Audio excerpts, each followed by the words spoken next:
Recently, we have seen a shift in the populations of students within our school district. This change has brought diversity and a new set of voices and ideas that will benefit us as educators as well as other students in our classroom.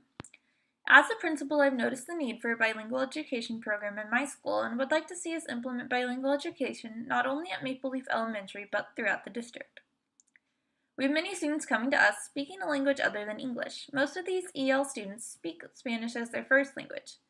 As educators, administrators, parents, and community members, we have the same goal in mind for students who enter our schools. We want to see students succeed. We want student success whether or not they are our child or our student because they are part of our community. In order to be successful, our students need us to provide the proper educational tools and programs. We need to implement bilingual education programs so that our students can continue to be successful.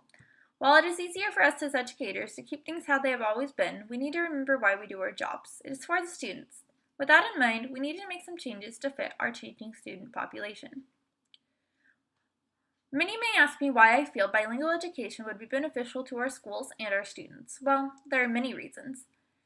As many of you in this room, I feel that it is important that students come to our schools and don't feel as if their identity is being threatened or that they are going to be discriminated against for sharing part of their identity. In a short piece in Rethinking Schools, we hear Carmen's story about how her brother was punished for speaking Spanish in school and the impact it had on her and her future academics. It is stories like these that make us see why we need these programs. Freeman and Freeman talk in their book, Between Worlds, about the many factors that contribute to or take away from student success. School context is one of the major categories that they focus on. For ELL students, having well-trained teachers, counselors, good curriculum, and going to a school that has a positive environment is very influential when it comes to academic success. Implementing bilingual education programs would contribute to a positive school environment and give students the resources that would positively impact their academics. Allowing students the opportunity to speak their first language in schools will not only help them learn specific subject content, but also learn English more quickly. In Negotiating Identities, Cummings tells us that reinforcing a child's conceptual base in their L1 throughout elementary school and beyond will provide a foundation for long-term growth in English academic skills. Adding bilingual education programs to our schools will help our ELL students learn English more quickly. As Lisa Christensen tells us, as educators, we have the power to determine whether or not students feel included or excluded in our schools and classrooms. Bringing students' languages from their homes into our classrooms, we validate their cultures and their history as topics worth study. We want our students to feel as though their background is worth studying, and allow them to bring their languages into our schools is the first step to that. As most of us agree, equity in our education system is extremely important, especially in today's society where so much seems inequitable and unjust. We owe it to our students to make school a place where they know they can come and be treated fairly and feel comfortable. There have been many court cases in which school districts have been sued because of their failure to accommodate and support students whose first language is not English. One example of this occurring happened in 1974. Parents of Chinese-speaking students sued the San Francisco School District because they felt as though their students were not receiving the support that they needed.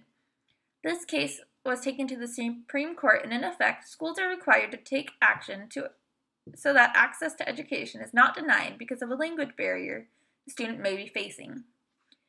AB 507 is another important legal act we need to keep in mind, as we have more than 20 students in most grades, particularly in elementary school, that need bilingual program. AB 507 requires there be bilingual education programs in schools where there are more than 20 students speaking the same primary language in the same grade.